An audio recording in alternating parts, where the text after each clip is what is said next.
শুধু বিরোধী রাজনীতিকরাই নয়, তার নিজের দলেও এই মন্তব্যকে কেন্দ্র করে ঝড় উঠেছে। সুকান্ত মজুমদারের উত্তরবঙ্গ মন্তব্য খারিজ করেছেন কার্শিয়াংয়ের বিজেপি বিধায়ক বিষ্ণুপ্রসাদ শর্মা। তার বক্তব্য, আকাশ কুসুম চিন্তা কোনোদিনই হবে না। কি বলেছেন শোনাবো।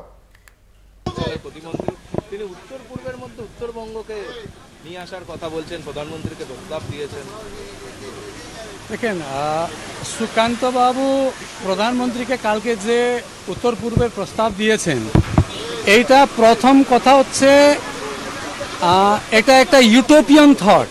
এটা কোনোদিনই হবে না। কেন কি, পূর্বোত্তর পরিষদ যা কারণে বানানো হয়েছে, আমি দেখেছি যখন সিকিমকে অন্তর্ভুক্ত করা হয়েছে তখনই অনেক এখানে চেষ্টা করতে হয়েছিল। সিকিমে যে 371F স্পেশাল প্রভিশন আছে, তার কারণে ওকে এনইসিতে নেওয়া হয়েছিল। কিন্তু বেঙ্গলে সেই প্রভিশন নাই। আর উনি বাঙ্গালে থেকে এটা করতে বলতেছেন, বাঙ্গালের অংশ হয়।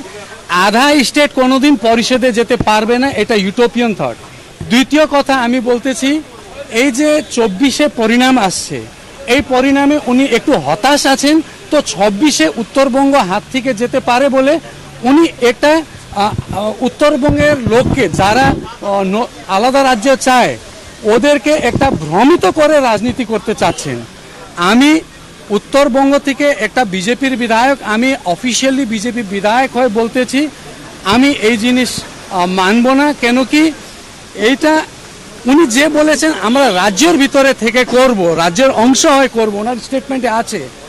তো আজকে আমরা যেখান থেকে উত্তরবঙ্গের লোক মুক্তি চাচ্ছে, আমরা সেই ভিতরেই থাকব। এইটা কোনোদিনই হবে না।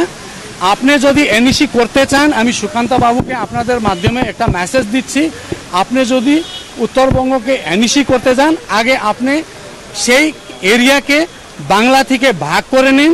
আলাদা রাজ্য বানাবেন না, আপনি ইউটি বানাবেন, যা করবেন করেন, ভাগ করে আপনি এনইসি বানাবেন।